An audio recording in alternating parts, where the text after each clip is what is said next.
Do you know what the Chinese ambassador did when our government called for an inquiry into the coronavirus? He threatened us. And why? Because he knew our economic dependence on China is like a vein, and if they turn it off, the heart of our economy stops beating. We've placed all our eggs in one basket, and that basket's been made in China. We are vulnerable to diplomatic or economic shocks that we cannot control. Shocks that could come just by running the country in a way that's consistent with our own values. Here, we value the rule of law. We value free and fair elections. We believe in privacy. We believe in freedom of religion, freedom of association, freedom of speech. This is what we're proud of, because this is the Australian way. But our way of life is being propped up by a country that is hostile to it. It is a recipe for disaster. Our reliance on other countries for our own economic survival has gone way too far. We have to start making things again. Will cease to exist because our complacency is putting our country at risk. The government should be buying Australian-made. Government spending comes from Australian taxpayers. That money is coming from the people who live here and work here. We have to restructure our education system. There's nothing wrong with international students coming here. The concern is that this river of gold has left universities too keen to look to the other way and support the interests of their customers instead of the interests of their own customers in their own country.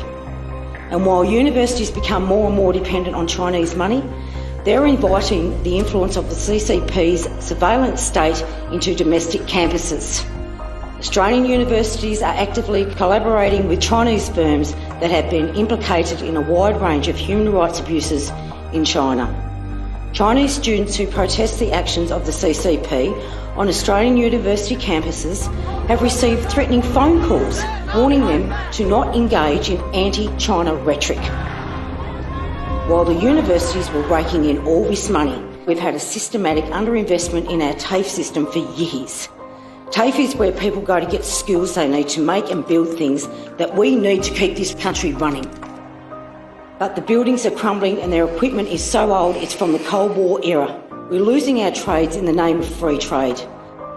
We have been signed up to trade agreements that allow foreign companies to sue the Australian government if they pass a law that undercuts company profits. Tobacco giant Philip Morris has initiated the tobacco giant's Hong Kong subsidiary says the law breaks the trade deal between the territories. You in the Liberal Party, you in the Nats and you in the Labor Party, you've all done it. You've all been signing up for it for years. You've sold us off, which is even worse, at bargain price. Take the case of Bellamy's Organic in my home state. They sell milk formula. National food security, I call it. They had been hamstrung for years because they couldn't get approval to sell their product in Chinese stores. They put in an application for this approval to the Chinese government in 2017. They never got it. Instead, our government let the company, an Australian icon, get sold off to a large Chinese business for $1.5 billion. Once we sell off the farm gate, we can't get it back. It's gone forever. We have to take back the will, take back our economic sovereignty. Australia needs to start making things right again.